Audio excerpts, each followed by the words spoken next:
எஸ்ராவின் தீர்க்கதரிசன புஸ்தகம் 6வது அதிகாரத்தினுடைய 14வது வசனத்தை வாசிக்கப்படும். எஸ்ரா 6ஆம் அதிகாரம், ஆமீன், 14வது வசனத்தை எல்லாரும் சேர்ந்து வாசிக்கலாம். அப்படியே யூதரின் மூப்பர் கட்டினார்கள்.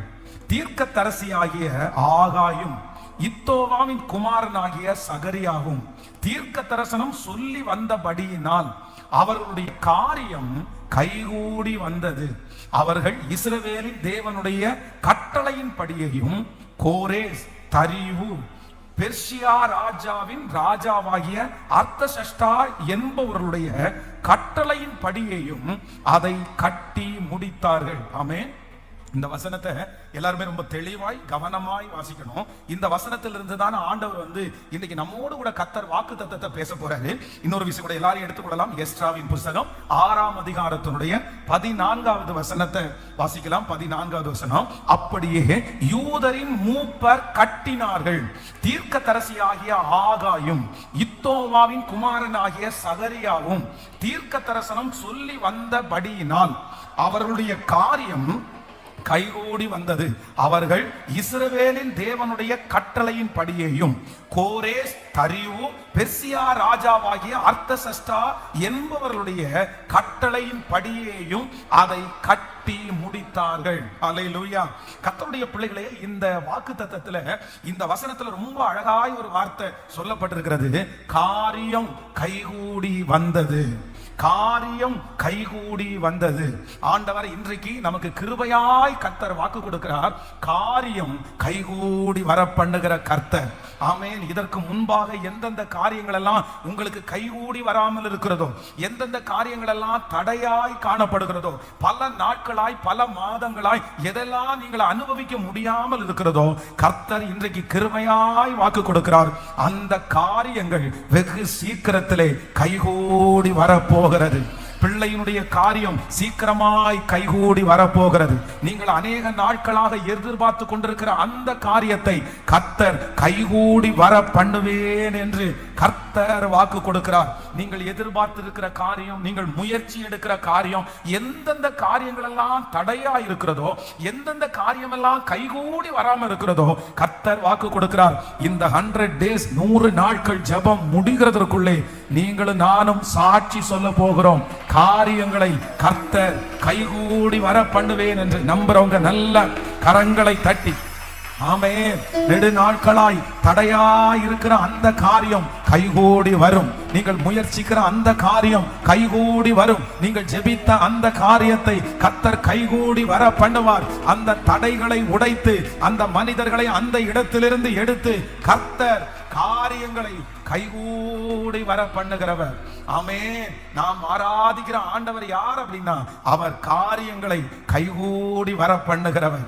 ஆமென். இதுவரையிலையும் அது வருவதற்கு தடையா இருந்தாலும் இந்த ஜெபத்திற்கு பிற்பாடு அது ஏற்ற சமயத்துல கர்த்தரே என்ன செய்வார்னா, அதற்கான ஆட்களை கொண்டு வருவார், அதற்கான பணங்களை ஆண்டவர் கொண்டு வருவார், அதற்கான சூழ்நிலைகளை கர்த்தரே அமைச்சு கொடுப்பார்.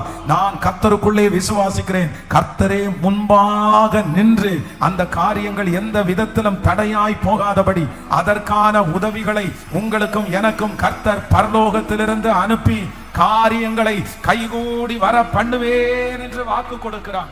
ஆமென்.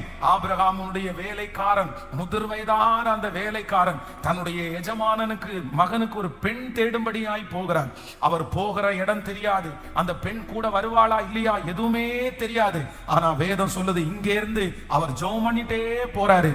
அவர் போகும்போது கர்த்தர் அங்கே காரியங்களை கைகூடி கர்த்தர் வர பண்ணினார். நான் நம்புகிறேன் அந்த தேவன் இன்றைக்கு கிருபையாய் வாக்கு கொடுக்கிறார். காரியங்கள் உங்களுக்கு கைகூடி வரும். அந்த தொழிலை ஆரம்பிக்கிறதற்கான காரியத்தை கர்த்தர் கைகூடி வர பண்ணுவார். ஆமென். அந்த வேலைக்கான காரியங்களை கர்த்தர் கைகூடி வர பண்ணுவார். உங்கள் தலைகளை கர்த்தர் உயர்த்துவதற்கு, கர்த்தர் மகிமைப்படுத்துவதற்கு, உங்களை ஒரு அங்கீகாரத்தில் கர்த்தர் வைப்பதற்கு சீக்கிரமாய், ஆமென், நீங்கள் கரங்களை தட்டி ஆமோதிக்கும் போதே, நீங்க இந்த வார்த்தைக்காக ஜெபிக்கும் போதே, ஸ்தோத்திரம் ஸ்தோத்திரம் ஸ்தோத்திரம் இயேசுப்பா, இப்போ அந்த காரியத்தை நீ செய்ய போகிறதற்காய், அந்த காரியங்களை கைகூடி வர பண்ணுகிறதற்காக ஸ்தோத்திரம். ஆமென். காரியங்களை கைகூடி வர பண்ணுகிற கர்த்தர். ஆனா ஆண்டவருடைய பிள்ளைகளே, இந்த ஒரு வசனத்திற்குள்ள ஒரு மிகப்பெரிய சரித்திரமே அடங்கி இருக்கிறது. இந்த வசனம் சாதாரணமான ஒரு வசனம் அல்ல. வேதத்திலே ஆயிரக்கணக்கான வசனங்கள் இருக்கிறது. இந்த வசனத்தில் எல்லாம் பாத்தீங்கன்னா சில வசனங்கள் அவ்வளவுதான் அந்த காலத்தை மட்டும் குறிப்பிட்டு எழுதப்பட்டிருக்கும், அந்த சமயத்திற்கு ஏற்ற வசனமா இருக்கும். ஆனா இந்த எஸ்றா 6வது அதிகாரத்தினுடைய 14வது வசனம் நீங்க நினைக்கிறது மாதிரி ஒரு ஆண்டு 2 ஆண்டினுடைய வசனம் அல்ல. பல ராஜாக்களை ஒன்று சேர்த்து பல சம்பவங்களை ஒன்று சேர்த்த ஒரு மிகப்பெரிய வசனம் தான் இந்த வசனம். இந்த வசனத்துல பாத்தீங்கன்னா 5 பேருடைய பெயரை ஒரே வசனத்திலே எழுதப்பட்டிருக்கிறது. நீங்க அதுல வாசிக்கும் போது 6ஆம் அதிகாரத்தினுடைய அந்த 14வது வசனத்துல வாசிக்கும் போது, அப்படியே யூதரின் மூப்பர் கட்டினார்கள், தீர்க்கதரிசியாகிய ஆகாயும் இத்தோவாவின் குமாரனாகிய சகரியாவும் தீர்க்க தரிசனம் சொல்லி வந்தபடியினால் அவர்களுடைய காரியம் கைகூடி வந்தது. அவர்கள் இஸ்ரவேலின் தேவனுடைய கட்டளையின் படியேயும் கோரேஸ், தரியு, பெர்சியா ராஜாவாகிய அர்த்தசஷ்டா என்பவருடைய கட்டளையின் படியையும் அதை கட்டி முடித்தார்கள். கவனிங்க, இந்த இடத்துல மேல் பகுதியை பாத்தீங்க அப்படின்னா அந்த இடத்துல ஒரு 2 பேரை குறித்து சொல்லப்பட்டிருக்கிறது. அந்த 2 பேரை குறித்து என்ன சொல்லப்பட்டிருக்கிறதுனா, தீர்க்கதரிசிகளாகிய நல்லா கவனிச்சுங்க. இந்த வசனம் என்ன அப்படின்னு சொன்னா, இந்த ஒரே வசனத்துல ஆண்டவர் இடிந்து போன அலங்கத்தை அவர்கள் கட்டினார்கள், காரியம் கைகூடி வந்தது. அப்படின்னா இஸ்ரவேல் ஜனங்கள் ஆண்டவரை ஆராதிக்கிறதுக்கு ஒரு மிகப்பெரிய பிரம்மாண்டமான ஒரு ஆலயத்தை கட்டி இருந்தார்கள். ஆனா அந்த ஆலயத்தை நேபுகாத் நேச்சார் என்கிற பாபிலோனிய ராஜாவினால அந்த ஆலயம் என்ன பண்ணுச்சுன்னா இப்ப இடிக்கப்பட்டு கிடந்துச்சு. இப்போ இந்த வசனத்தினுடைய அர்த்தம் என்ன அப்படின்னு சொன்னா, இந்த வசனம் என்ன அப்படின்னா, அந்த இடிந்து போன அந்த அலங்கத்தை கட்டுகிறதற்கு ஆண்டவர் அனுப்புகிற அந்த காரியத்தை குறித்து தான் இந்த இடத்துல வாசிக்கிறோம். இடிந்து போன கட்டப்பட முடியாமல் கிடக்கிற பல வருஷங்களாய் பாழாய் கிடக்கிற அந்த ஆலயத்தை கர்த்தர் மறுபடியும் திரும்ப கர்த்தர் கட்டுகிறார். ஆமென். நான் விசுவாசிக்கிறேன், ஆண்டவர் இன்றைக்கு காரியங்களை கர்த்தர் கைகூடி வர பண்ண போறாரு. எதற்காக ஆண்டவர் காரியங்களை கைகூடி வர பண்ண போறாருன்னா, இடிந்து கிடக்கிற அலங்கங்களை கர்த்தர் மறுபடியும் கர்த்தர் கிருபையாய் கட்ட போகிறார். நல்ல கரங்களை தட்டி ஆமென். Thank you Jesus. சத்துரு இடித்து போட்ட பல அலங்கங்களை, மனிதர்கள் இடித்து போட்ட பல அலங்கங்களை கர்த்தர் திரும்பவும் கட்டுவேன் என்று கர்த்தர் வாக்கு கொடுக்கிறார். நமக்கு காரியங்கள் கைகூடி வரப்போகிறது. எதற்காக கைகூடி வரப்போகிறது என்றால், இடிந்து போனதை கர்த்தர் திரும்ப கட்டுவேன் என்று கிருபையாய் வாக்கு கொடுக்கிறார். அப்போ இந்த இடிந்து போன அலங்கத்தை கட்டுகிறதற்கு காரியம் கைகூடி வருகிறது. இந்த இடிந்து போன அலங்கத்தை கட்டுறதுக்கு கர்த்தர் முதல்ல என்ன பண்றாருன்னா 2 தீர்க்கதரிசிகளை எழுப்புகிறார். அந்த 2 தீர்க்கதரிசிகளை எழுப்பி இந்த ஜனங்களை ஆண்டவர் என்ன பண்றாருன்னா, கர்த்தர் அவர்களை தைரியப்படுத்துகிறார். இந்த 2 தீர்க்கதரிசிகளும் 2 வார்த்தைகளை சொல்லி தைரியப்படுத்துகிறார்கள். நீங்க இந்த செய்தியை ரொம்ப கவனமா நீங்க கவனிச்சாதான் ரொம்ப புரியும். ஆனால் ரொம்ப கவனமா கவனிச்சுங்க. அப்படின்னா இந்த எஸ்றா 6ஆம் அதிகாரம் 14வது வசனம் காரியங்களை கைகூடி வர பண்ணுகிற கர்த்தர். இந்த காரியம் எதற்காக கைகூடி வந்துச்சுன்னா, இடிந்து போன அலங்கத்தை கட்டுறதற்காய் காரியங்களை ஆண்டவர் கைகூடி வர பண்ணினார்.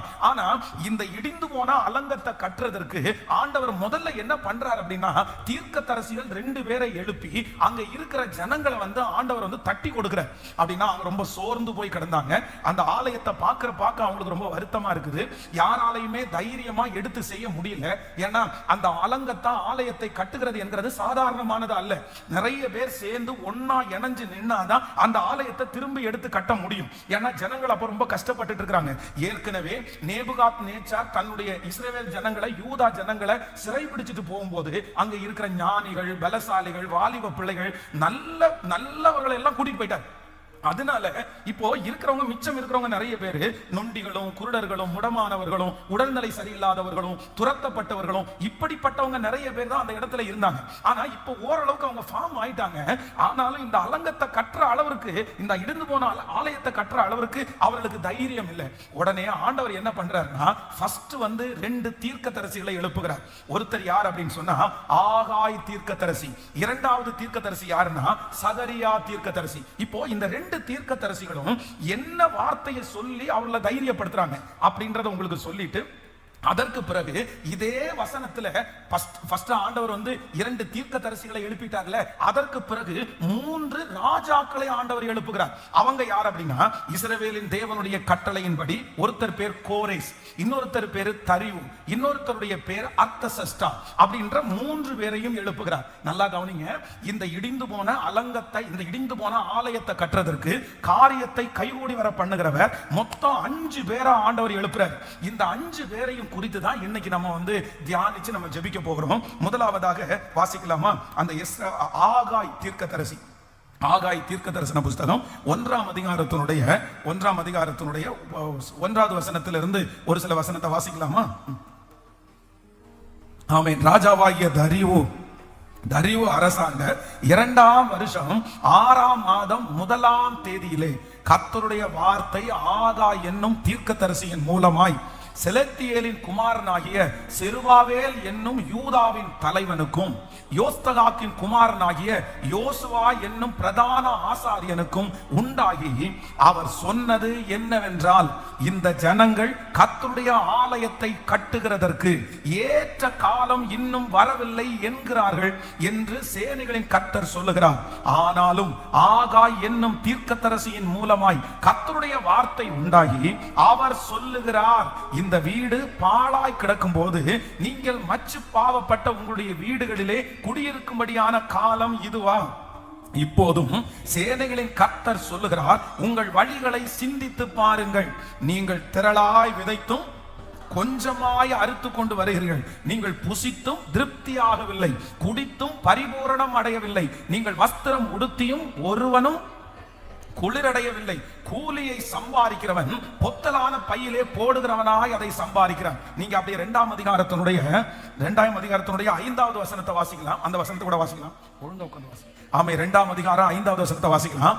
நீங்கள் எகிப்திலிருந்து புறப்பட்ட போது நான் உங்களோட உடன்படிக்கை பண்ணின வார்த்தையின்படியே என் ஆவியானவரும் நான் உங்கள் நடுவிலே நிலை கொண்டிருப்பார், பயப்படாதிருங்கள். ஹல்லேலூயா.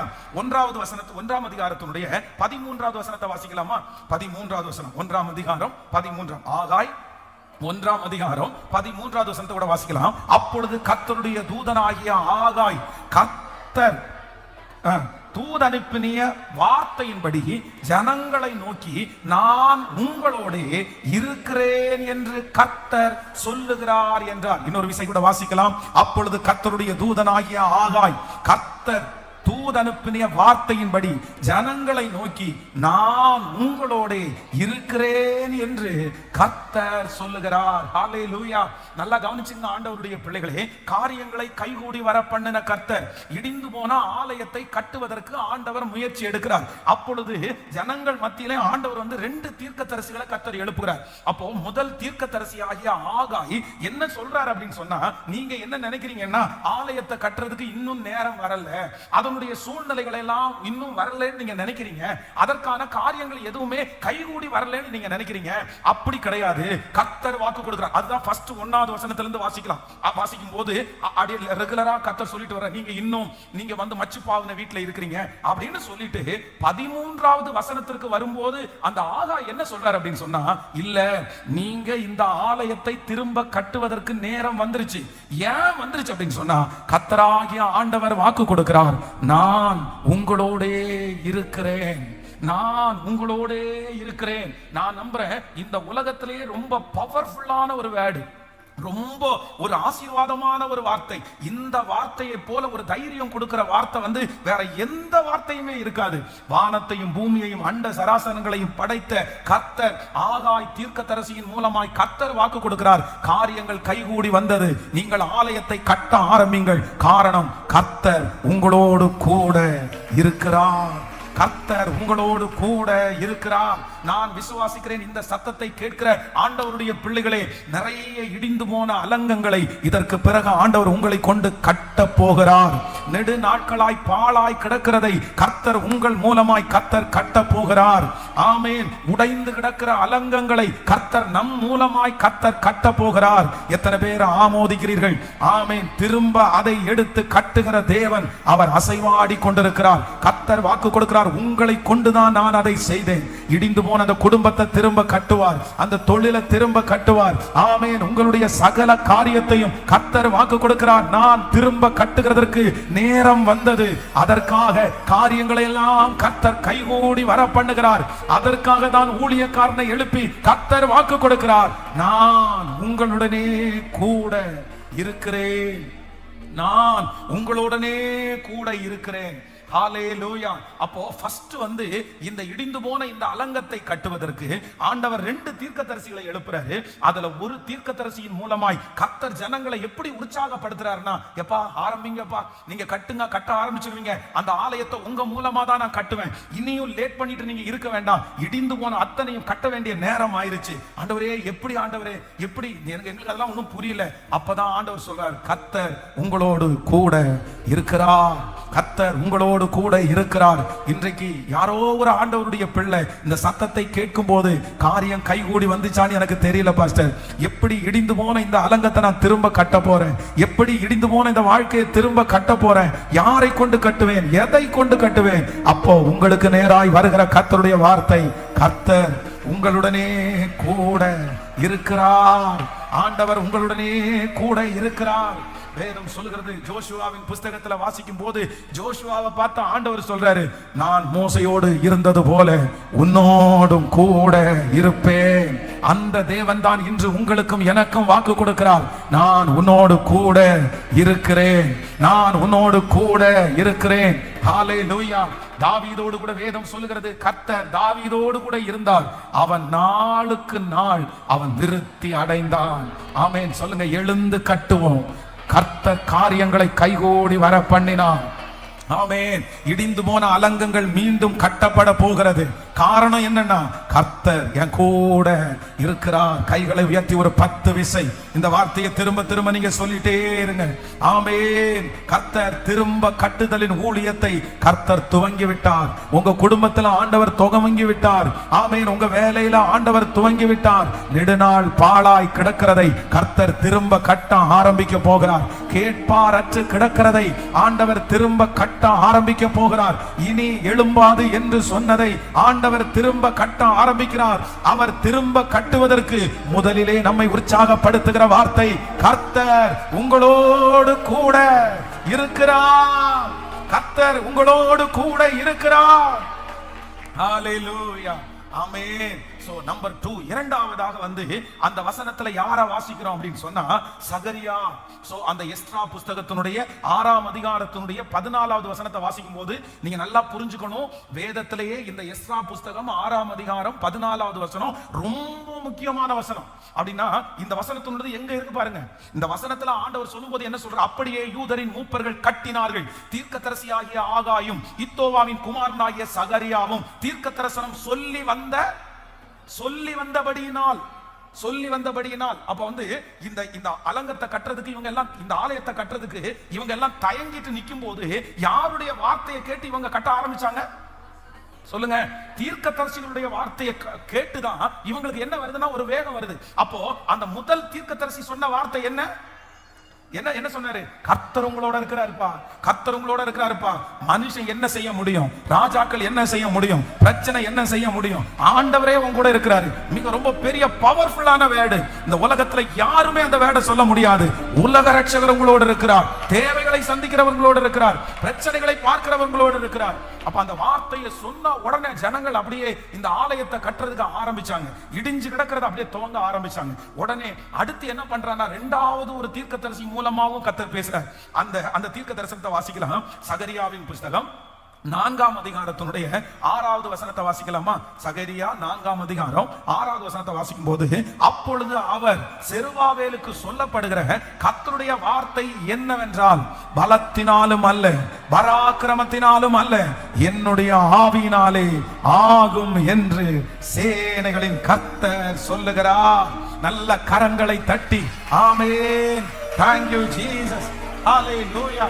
ஆமென். அலங்கம் இடிந்து போய் கிடந்து திரும்ப கட்டுவேன், அதற்கான காரியங்களை நான் கைகூடி வர பண்ணுனேன்னு ஆண்டவர் சொல்லும் போது, இந்த ஜனங்கள் ஆரம்பிக்கும் போது இரண்டாவது கர்த்தர் சகரியா தீர்க்கதரிசியின் மூலமா என்ன சொல்றாரு அப்படின்னா, எப்பா உங்க பலத்தினால அல்ல, உங்க பராக்கிரமத்தினால அல்ல, எதனாலே ஆகும் என்றால் தேவனுடைய ஆவியினாலே ஆகும், தேவனுடைய ஆவியினாலே ஆகும். நான் இந்த சத்தத்தை கேட்கிற ஒவ்வொரு பிள்ளைகளுக்கும் தீர்க்க தரிசனமா சொல்லுகிறேன், இடிந்து கிடக்கிற அலங்கங்களை நீங்க கட்ட போறீங்க.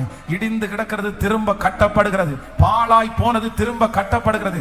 எப்படி கட்டப்படுதுன்னா உங்க பலத்தினால அல்ல, உங்க திறமையினால அல்ல. கர்த்தர் இரண்டாவது ஒரு தீர்க்கதரிசியின் மூலமாய் வாக்கு கொடுக்கிறார், பலத்தினாலும் அல்ல, பராக்கிரமத்தினாலும் அல்ல, என்னுடைய ஆவியினாலே, தேவனுடைய ஆவியினாலே. அந்த காரியம் ஆவியானவராலே நடக்க போகிறது. ஆவியானவர் அதை முன்னின்று செய்ய போகிறார். கரங்களை தட்டி நம்புறவர்கள் இயேசுவே ஹalleluya. அந்த ரீஸ்டோர் திரும்ப கட்டுகிறார் கர்த்தர், அந்த குடும்பத்தை திரும்ப கட்டுகிறார். உங்க வாழ்க்கையை ஆண்டவர் திரும்ப கட்டுகிறார். இழந்து போனதா ஆண்டவர் திரும்ப கட்டுகிறார். இயேசுவே அப்படியே ஜெபம் பண்ணி இந்த அபிஷேகத்தை கர்த்தரிடத்துல கேளுங்க.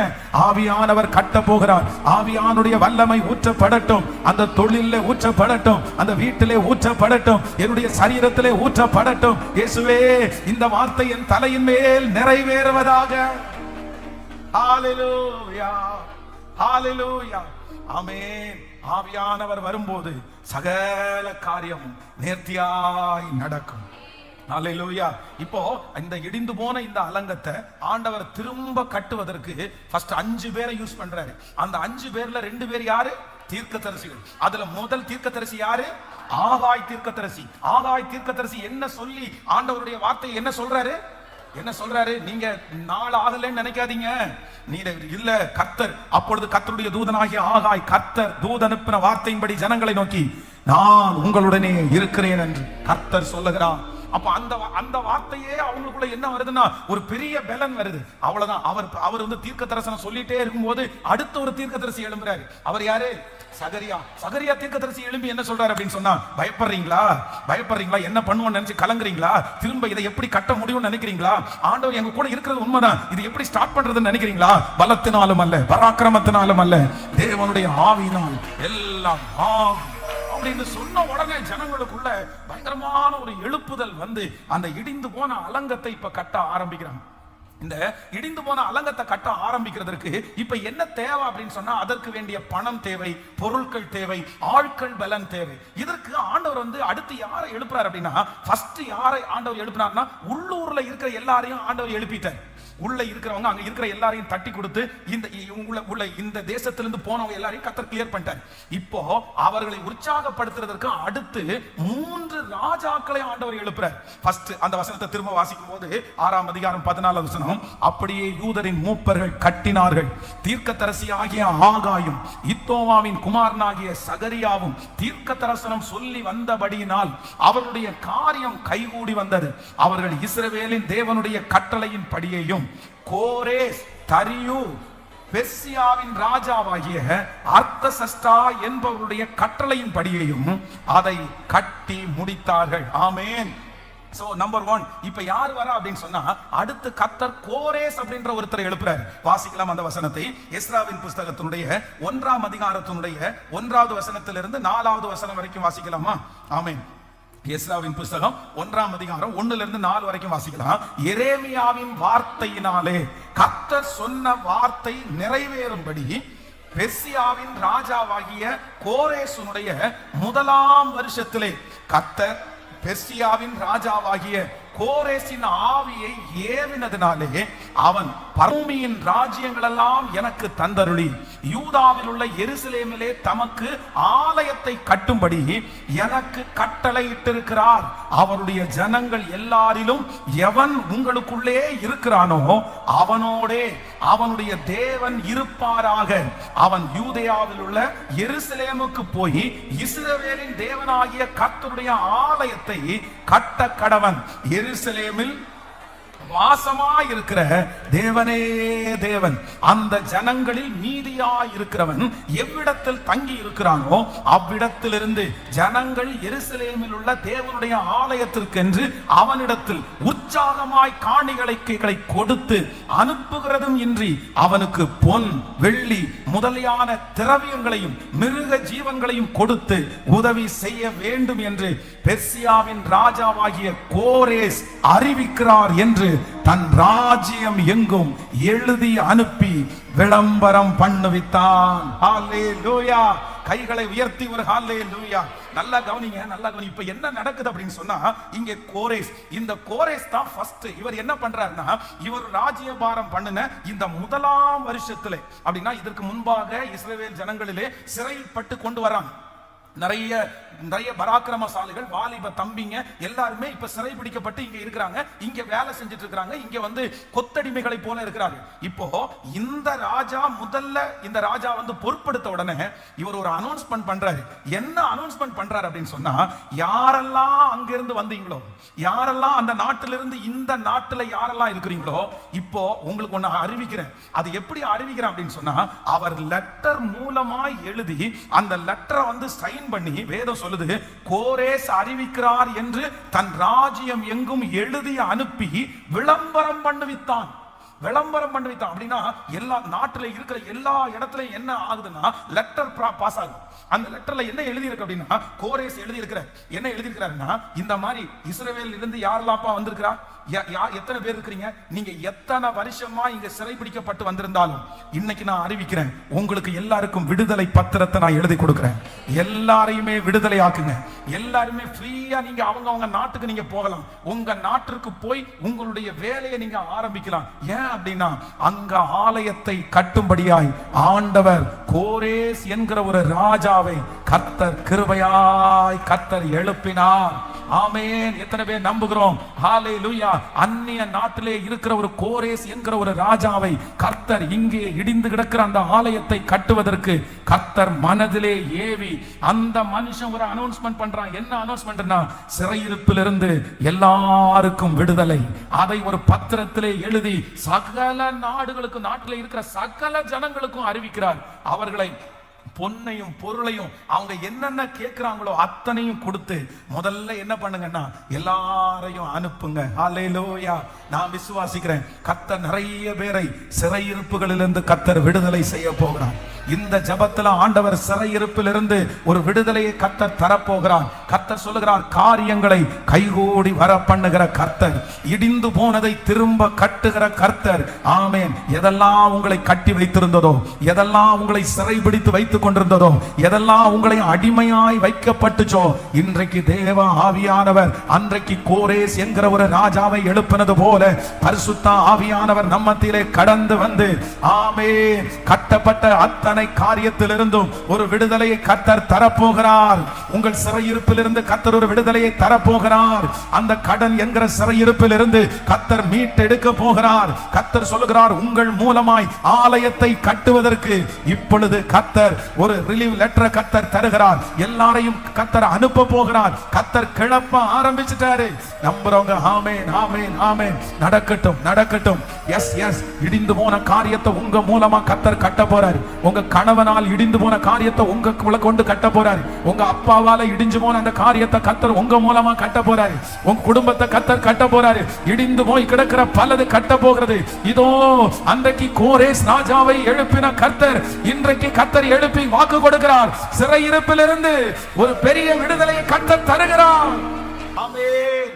முதலாவதாக முதல் தீர்க்கதரிசி, அவர் மூலமா ஆண்டவர் சொல்லுகிற வார்த்தை, கர்த்தர் உன்னோட கூட இருக்கிறார். இரண்டாவது, கர்த்தர் தீர்க்கதரிசியின் மூலமாய் சொல்லுகிற வார்த்தை, பலத்தினாலும் அல்ல, பராக்கிரமத்தினாலும் அல்ல, அவருடைய ஆவினாலே ஆகும். மூன்றாவது, கோரேஸ் என்கிற ஒரு ராஜாவை ஆண்டவர் எழுப்பி இப்ப என்ன பண்றாரு அப்படின்னு சொன்னா, அங்க இருக்கிற எல்லா சிறைபிடிக்கப்பட்டவர்களையும் சொல்றாரு, எல்லாரும் கிளம்புங்கப்பா, எல்லாரும் கிளம்புங்க. ஏன் அப்படின்னு சொன்னா, ஆண்டவர் என்னுடைய ஆவியை கர்த்தர் ஏவி இருக்காரு. எதற்காக ஆண்டவர் ஏவுறாரு அப்படின்னா, அங்க இடிந்து போன கிடக்கிற ஆலயத்தை நீங்க என்ன பண்ண போறீங்க, எல்லாரும் கட்ட போறீங்க. அதுல ஒரு வசனத்தை வாசிங்க.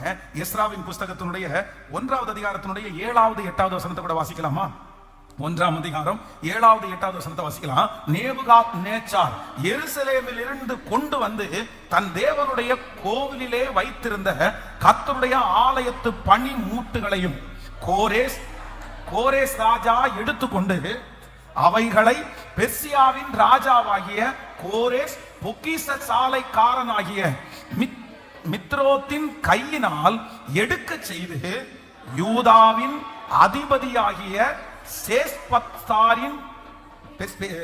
சேஸ்பத்சாரிடத்தில் எண்ணி கொடுத்தான். எப்படி?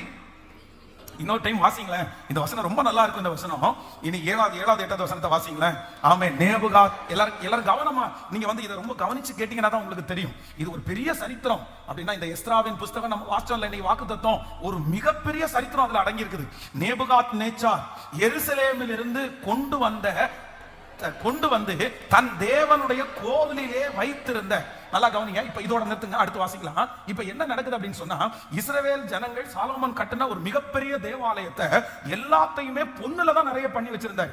இப்போ இந்த நேபுகாத் நேச்சார் அதுல இருந்து மொத்தத்தையும் எடுத்துட்டு வந்தார். அந்த தேசத்தை சிறைபிடிச்சு அங்க இருந்து இருக்கிற இந்த பொன்னால் ஆன தகடுகள் அந்த எல்லாத்தையுமே எடுத்துட்டு வந்தார். எல்லாத்தையும் நேபுகாத் நேச்சார் எடுத்துட்டு வந்து எங்க வச்சாங்க அப்படின்னா, இவங்களுடைய கோயில், இவருடைய ஊர்ல, இவருடைய நாட்டுல ஒரு கோயிலுக்குள்ள கொண்டு வந்து பத்திரமா வச்சிருக்கிறார். இது பல வருஷமா எங்க இருக்குது சொல்லுங்களேன்? இந்த கோயிலுக்குள்ள இருக்குது. ஆனா எருசலேமில் என்ன இல்லை? இப்போ எருசலேமிலே தேவனுடைய ஆலயம் இடிஞ்சு கிடக்குது. அங்க இருக்கிற ஜனங்கள் சாப்பாட்டுக்கே வழி இல்லாம இருக்கிறாங்க.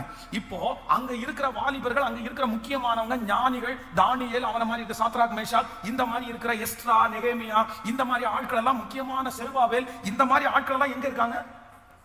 பாபிலோன்ல இருக்காங்க. எல்லாருமே இங்க சிறைபிடிக்க வந்து இருக்காங்க.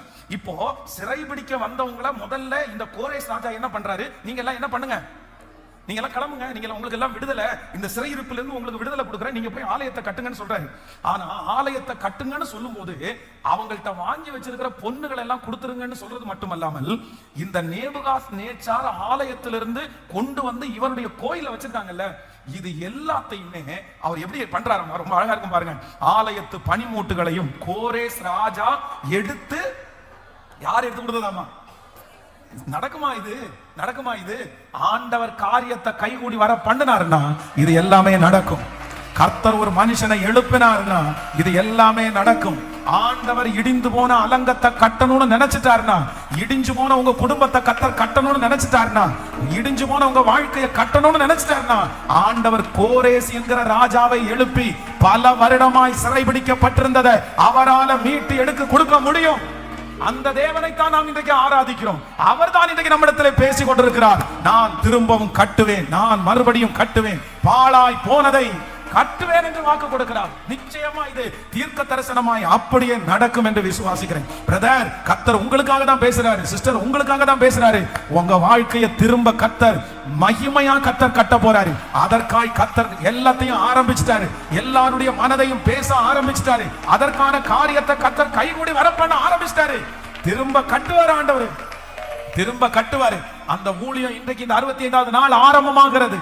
ஹல்லேலூயா. இந்த இடத்துல பாருங்க, பனிமூட்டுகளையும் கோரேஸ் ராஜா எடுத்து கொடுத்தான். அடுத்த வசனம் 8வது வசனத்தை வாசிக்கும் போது, அவைகளை பெர்சியாவின் ராஜாவாகிய கோரேஸ் பொக்கிஷ சாலைக்காரனாகிய மித்ரேத்தின் கையினால் எடுக்க செய்து. நல்லா கவனிங்க. இப்போ நேபுகாத் நேச்சார் அங்க இருந்து கொண்டு வந்திருந்த பொன்னு இது எல்லாத்தையுமே தேவாலயத்திலிருந்து எடுத்துட்டு வந்தது எல்லாமே இவருடைய கோயிலுக்குள்ள வச்சு அங்க ஒரு வாட்ச்மேன் வச்சிருக்காங்க.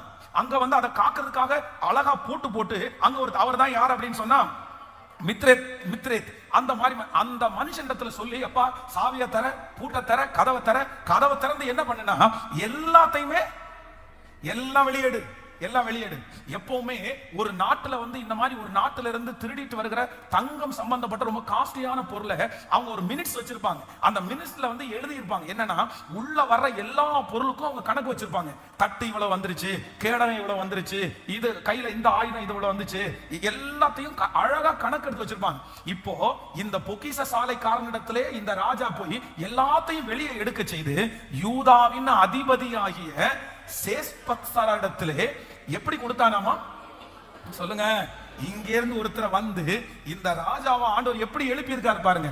வந்து எல்லாத்தையும் மெனக்கட்டு வந்து 1 2 3 4 எல்லாம் எண்ணுப்பா, 10 இருக்கா, இதுல 20 இருக்குதா, அங்க டெஸ்ட் பண்ணி பாரு, கொண்டு வந்தது 10 தானா, 10 கரெக்டா இருக்குது, இது 20 கொண்டு வந்தாங்களா, 20 இருக்கா, 20 எல்லாத்தையும் எண்ணி, எப்பா உங்களுடைய எந்த பொருளும் எங்களுக்கு வேண்டாம், எல்லாத்தையும் உங்களுக்கு தரோம். முதல்ல உங்களுடைய சிறையிருப்பு மாறினது மட்டும் இல்ல, உங்களுடைய பொருட்களுடைய சிறையிருப்பை கூட நாங்க என்ன பண்றோம்னா, எந்தெந்த இடத்திலெல்லாம் உங்களுடைய பொருட்களும் உங்களுடைய பணங்களும் சிறையிருப்பிலே சிக்கி இருக்கிறதோ, சிறையிருப்பிலே இருக்கிறதோ, எங்கே அபகரித்து வைக்கப்படுகிறதோ, எங்கே பிடுங்கி வைக்கப்பட்டிருக்கிறதோ, கர்த்தர் இன்றைக்கு கோரேஸ் என்கிற ஒரு ராஜாவை எழுப்பின கர்த்தர் இன்று திரும்ப உங்க கையில் அது எண்ணி கொடுக்கப்படும், எண்ணி கொடுக்கப்படும், உங்க கையில திரும்பி வரும். உங்களை விட்டு இழந்து போனது, உங்களை விட்டு எடுக்கப்பட்ட அத்தனை காரியத்தையும் கர்த்தர் வாக்கு கொடுக்கிறார். நான் திரும்ப என்ன பண்ணுவேன் அப்படின்னு சொன்னா, கொண்டு வந்து எண்ணி கொடுக்கிற கர்த்தர் நல்லவராய் இருக்கிறார். ஹalleluya, ஹalleluya, சத்தமா ஹalleluya. அந்த திரும்ப கட்டுகிற தேவன் நம்மத்திலே அசைவாடி கொண்டிருக்கிறார். அப்போ நம்பர் 1, முதலாவதாக தீர்க்கதரிசிகள் 2 பேர். அதுல முதல் தீர்க்கதரிசி கர்த்தர் உங்களோடு கூட இருக்கிறார், ஆகாய் சொல்லுகிறார். நம்பர் 2, இரண்டாவது தீர்க்கதரிசி சகரியா, அவர் சொல்லுகிறார், பலத்தினாலும் அல்ல கர்த்தருடைய ஆவியினாலே ஆகும். மூன்றாவது, இடிந்து போன இந்த ஆலயத்தை கட்டுவதற்கு கர்த்தர் கோரேஸ் என்கிற ஒரு ராஜாவை எழுப்புகிறார். அந்த ராஜாவை பார்த்து சொல்றாரு, என் ஜனங்களை சிறையிருப்பிலிருந்து அனுப்பிவிடு, என் பிள்ளைகளை சிறையிருப்பிலிருந்து அனுப்பிவிடு. எங்க பிள்ளைங்க மட்டும் இல்ல, அவங்களுடைய பொருள் எதெல்லாம் இருக்குதோ அத்தனையும் எண்ணி எழுதி அழகாய் சிறையிருப்பிலிருந்து, ஹalleluya. இந்த 3 வார்த்தைகளும் இதுவரைக்கும் சொன்ன அத்தனை வார்த்தைகளும் நம் தலையின் மேல், நம்முடைய பிள்ளைகள் தலையின் மேல் காரியங்கள் கைகூடி வரப்போகிறது, காரியங்கள் கைகூடி வரப்போகிறது. இடிந்து போன அலங்கங்கள் கட்டப்பட போகிறது. ஹalleluya. ஆமோதிக்கிறீர்களா? இந்த வசனத்தை தியானிக்கும் போது, பேசும்போது உண்மையிலே அவ்வளோ ஆசையா இருக்குது. எவ்வளவு நல்ல தேவன் நம்முடைய தேவன். ஆமே. நம்பர் 2, இரண்டாவது அடுத்து ஒரு ராஜா பாருங்க. நீங்க வந்து எஸ்தரின் புஸ்தகம், எஸ்ரா புஸ்தகம் 4ஆம் அதிகாரத்தினுடைய 24வது வசனத்தை வாசிக்கலாமா?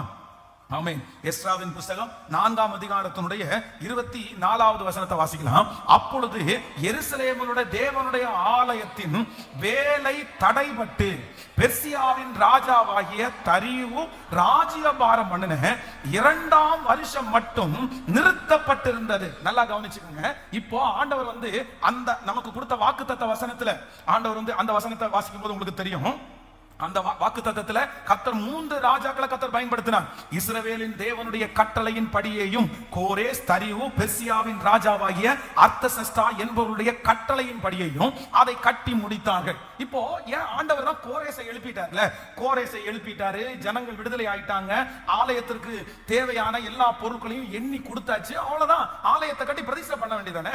அடுத்த ராஜா எதுக்கு? தரியு எதுக்கு வர்றாரு? அதற்கு பிறகு அர்தசஷ்டா ராஜா எதற்கு வர்றாரு அப்படின்னு நம்ம கேட்போம். இப்ப என்ன ஆச்சு அப்படின்னு சொன்னா, இவர்கள் இந்த தரியு ராஜாவினால ரிலீஸ் பண்ணப்பட்டு சிறையிலிருந்து வெளியே போய் நாட்டிலிருந்து வெளியே போனவங்க வந்து அந்த பொருளெல்லாம் எடுத்துட்டு போய் கட்ட ஆரம்பிச்சிட்டாங்க. ஆனா கட்ட ஆரம்பிச்சதுக்கு பிறகு அந்த வேலை என்ன பண்ணுச்சு அப்படின்னா, அப்படியே கொஞ்ச காலம் தடையா இருந்துச்சு. அது எவ்வளவு காலம் தடையா இருந்துச்சு அப்படின்னு சொன்னா, இந்த தரியு என்கிற இந்த மனுஷன் அரசாட்சிக்கு வருகிற 2 வருஷம் வரைக்கும். அதான் எஸ்ராவின் புஸ்தகம் 4ஆம் அதிகாரம் 24வது வசனத்துல வாசித்தோம். அப்பொழுது எருசலேமில் உள்ள தேவனுடைய ஆலயத்தின் வேலை தடைபட்டு பெர்சியாவின் ராஜாவாகிய தரியு ராஜ்யபாரம் பண்ணின 2ஆம் வருஷம் மட்டும் நிறுத்தப்பட்டிருந்தது. இப்போ ஆலயத்தினுடைய வேலை என்ன ஆச்சு அப்படின்னா, ஸ்டார்ட் பண்ணிட்டாங்க. ஆண்டவர் சொல்றாரு, உனக்கு திரும்ப கட்டுவேன்னு சொல்லி இவங்க ஆரம்பிச்சுட்டாச்சு. திரும்ப கட்ட ஆரம்பிச்சா திரும்பியும் அந்த வேலை என்னவா இருக்குன்னா தடையா இருக்கிறது. அப்போ அந்த தடையை உடைப்பதற்காக தான் கர்த்தர் யாரை கொண்டு வர்றாருன்னா, இந்த தரியு என்கிற இந்த ராஜாவை ஆண்டவர் எழுப்புறாரு. இப்போ இந்த ராஜாவை குறித்து நீங்க வேதத்துல வாசிக்கும் போது வாசிக்கலாம். நீங்கள் 6ஆம் அதிகாரம், தானியேலின் புஸ்தகம் 6ஆம் அதிகாரத்தினுடைய 25வது வசனத்திலிருந்து வாசிக்கலாமா? ஆமென்.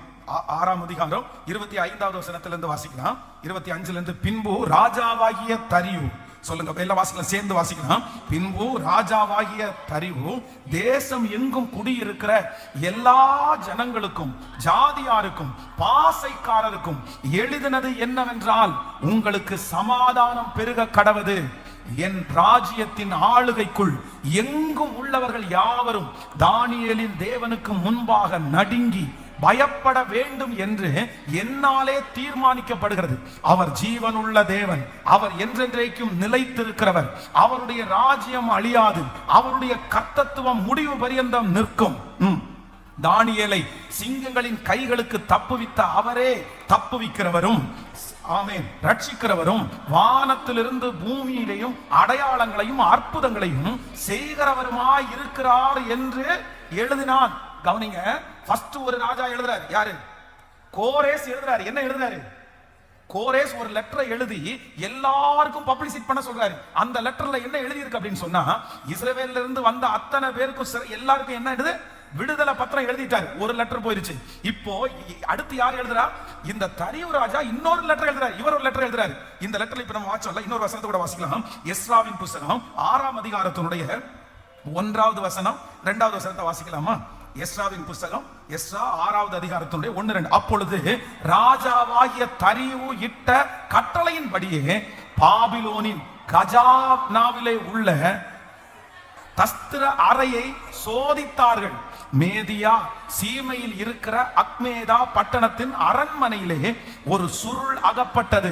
அதிலே எழுதி இருந்த விவரமாவது, நீங்கள் 6ஆம் அதிகாரத்தினுடைய 12வது வசனத்தை கூட வாசிக்கலாமா? 6ஆம் அதிகாரம், இதை 6 எஸ்ரா 6வது அதிகாரம் 12வது வசனம். ஆகையால் இதை மாற்றவும், எருசலேமில் உள்ள தேவனுடைய ஆலயத்தை கெடுக்கவும் தங்கள் கையை நீட்ட போகிற சகல ராஜாக்களையும் சகல ஜனங்களையும் தம்முடைய நாமத்தை அங்கே விளங்க பண்ணின தேவன் நிர்மூலமாக்க கடவர். தரிவுயாகிய நாம் இந்த கட்டளையை கொடுத்தோம், இதன்படி ஜாக்கிரதையாய் செய்யப்பட கடவது என்று எழுதி அனுப்பினார். நல்ல கைகளை தட்டி கர்த்தருக்கு ஆமென். உங்களுக்கு புரியுதா? உங்களுக்கு புரிஞ்சிருச்சா? உங்களுக்கு புரிஞ்சு இப்ப என்ன எழுதுறாரு அப்படின்னு சொன்னா, இப்போ இந்த கோரேசனுடைய நாட்களிலே கட்ட ஆரம்பிச்ச இடிந்து போன இந்த ஆலயம் திடீர்னு இடையில நிக்குது. ஆனா இப்போ அந்த இடிந்து போன அந்த ஆலயத்தை கட்டுற அந்த வேலையை கர்த்தர் திரும்ப தொடர நினைக்கிறாரு. அதற்காக தான் யார கர்த்தர் எழுப்புறாருன்னா, தரியு ராஜா, அடுத்த ராஜா தரியு ராஜாவை ஆண்டவர் எழுப்புறாரு. இந்த தரியு ராஜா என்ன லெட்டர் எழுதி அனுப்புறாரு அப்படின்னு சொன்னா, ஆகையால் இதை மாற்றவும், எருசலேமிலுள்ள தேவனுடைய ஆலயத்தை கெடுக்கவும் தங்கள் கையை நீட்ட போகிற சகல ராஜாக்களையும் சகல ஜனங்களையும் தம்முடைய நாமத்தை அங்கே விளங்க பண்ணின தேவன் நிர்மூலமாக்க கடவர். இது யார் எழுதுறது? யார் எழுதுறது? ஃபர்ஸ்ட் கோரேஸ் ராஜாவுக்கு ஆண்டவர் தரிசனம் பண்ணிட்டாரு, கர்த்தர் கொடுத்துட்டாரு. அப்போ இந்த தரியு ராஜாவுக்கு எப்படி இந்த ஞானம் வந்துச்சு? என்ன நடந்துச்சு? இந்த தரியு ராஜாவுக்கு யார் வந்து சொன்னா அப்படின்னா, இந்த ஆலயம் வந்து இப்ப ஆரம்பிச்சிட்டோம், இதுக்கு முன்னாடி இருக்கிற கோரேஸ் ராஜா எங்களை வந்து ரிலீஸ் பண்ணிட்டாரு, நாங்க போய் அந்த எல்லாத்தையும் வச்சு கட்ட ஆரம்பிச்சோம், திடீர்னு அங்க இருக்கிற ஆட்கள் எல்லாம் சேர்ந்து எங்களை டிஸ்டர்ப் பண்ணி இப்ப அந்த ஆலயத்தினுடைய கட்டுமான பணி நின்றுட்டு இருக்குது அப்படின்ற செய்தி இந்த தரியு ராஜாவுக்கு எப்போ வந்துச்சு? எப்படி கிடைச்சிச்சு? எப்படி கிடைச்சிச்சு அப்படின்னா, இந்த தரியு வந்து தன்னுடைய 62வது வயசுல ராஜ்யபாரம் பண்றாரு. இப்போ அந்த அவருடைய 62வது வருஷம் என்ன நடக்குது அப்படின்னா, இந்த ரிலீஸ் ஆகி போனாங்க பாருங்க இந்த கோரேசனுடைய நாட்களில செருபாபேல் இப்படிப்பட்ட நிறைய ஊழியர்கள் அதுல ரிலீஸ் ஆகி போயிட்டாங்க. சாத்ராக் மேஷக் இந்த மாதிரி நிறைய பேர் போயிட்டாங்க. ஆனா அதுல ஒரே ஒருத்தரை மட்டும் அனுப்பல. யார மட்டும் அனுப்பல? தானியேலை மட்டும் அனுப்பல. தானியேல் மட்டும் எங்க இருந்துட்டாரு? பாபிலோனில, இங்க ராஜா அரண்மனையில் இருந்துட்டாரு. அப்போ நான் என்ன நினைக்கிறேன், சில இடத்துல வந்து ஆண்டவர் வந்து நம்மளை வந்து கட்டி போட்டு வச்சிருக்கிறாரா? சில இடத்துல ஆண்டவர் ஏன் நம்மளை எல்லாரும் அனுப்பிட்டாங்க, எல்லாரும் போயிட்டாங்க. தானியேலுக்கு எப்படி இருக்கும்? இத்தனைக்கும் தானியேல் வந்து ஒரு ஜெப வீரன், ஆண்டவரை ரொம்ப நேசிக்கிறவர். அவரு கவலையா இருந்திருக்கும்ல. என்னதான் இருந்தாலும் தன்னுடைய ஊர்ல தான் கூட சிறைபிடிக்கப்பட்டு வந்த எல்லாருமே ரிலீஸ் ஆகி போகும்போது அவருக்கு மட்டும் கவர்மெண்ட்ல என்ன கொடுக்கல அப்படின்னு சொன்னா, எப்பா நீ கொஞ்சம் இங்க இரு, எங்களுக்கு வேணும், எங்களுக்கு தேவைப்படுது, உங்ககிட்ட நிறைய வேலை செய்ய வேண்டியது இருக்குது, ஒன்னும் அப்படி அனுப்ப முடியாது அப்படின்னு அவனை அனுப்பாம இருந்தா, அதுவும் வந்து இவர்களுக்கு ஆலயம் கட்டுகிறது அப்படின்றது வந்து ஒரு பெரிய வேலை, அவங்களுக்கு ரொம்ப சந்தோஷமான வேலை. இஸ்ரவேல் ஜனங்கள் வந்து சம்பாதிக்கிறாங்களோ இல்லையோ, சாப்பிடுறாங்களோ இல்லையோ, அவர்களுக்கு ஆண்டவரை ஆராதிக்கிறதுக்கு ஆலயம் கட்டுறதுல ரொம்ப தீவிரமா இருப்பாங்க, அந்த தேவனை ஆராதிக்கிறதுல ரொம்ப தீவிரமா இருப்பாங்க. அப்போ அவர்களுக்கு வந்து ரொம்ப முக்கியமான ஒரு காரியம். எல்லாரும் போகும்போது இந்த தானியேல் மட்டும் என்ன பண்ணிட்டாங்கன்னா இங்கே ஸ்டாப் பண்ணப்பட்டாங்க. ஆனா நான் நம்புறேன், தானியேல ஆண்டவர் அங்க ஸ்டாப் பண்ணி உட்கார வச்சதற்கு ஒரு பெரிய நோக்கம் இருக்குது, ஒரு பெரிய திட்டம் இருக்குது.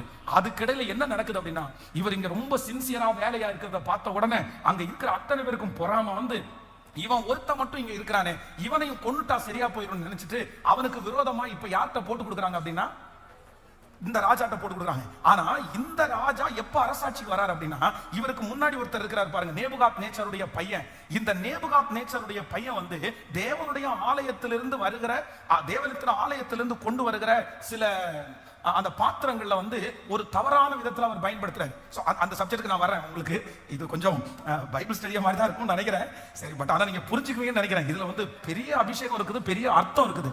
இதுல நிறைய ஆண்டவருடைய தீர்க்க தரிசனங்கள் இருக்கிறது. அப்போ இந்த தானியேல் வந்து இப்ப சிங்க கெபியில தூக்கி போடுறாங்க.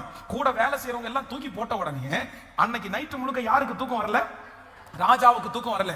காலையில வராரு, வந்து கேட்கிறாரு, தானியேலே, நீ இடைவிடாமல் ஆராதிக்கிற உன் தேவன் உன்னை தப்பு வைக்கிறதற்கு வல்லவரா இருந்தாரா? உடனே தானியேல் உள்ள இருந்து கத்துறாரு, ராஜாவே நீர் வாழ்க, நான் இடைவிடாமல் ஆராதிக்கிற என் தேவன் என்னை தப்பு வைக்கிறதற்கு வல்லவரா இருந்தாரு. உடனே அவனை வெளியே தூக்கி விட்டு அதுக்கப்புறம் தான் லெட்டர் எழுதுறாரு. இந்த தரிவு ராஜா அதுக்கப்புறம் லெட்டர் எழுதுறாரு. இப்போ கரெக்டான ஒரு நேரம், இங்க ஆலயம் இப்போ கட்ட துவங்கி பெண்டிங்ல இருக்குது.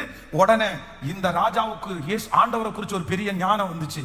இஸ்ரவேலின் ராஜா தாயா உண்மையான ராஜா, அவர் தாயா பெரிய ராஜா.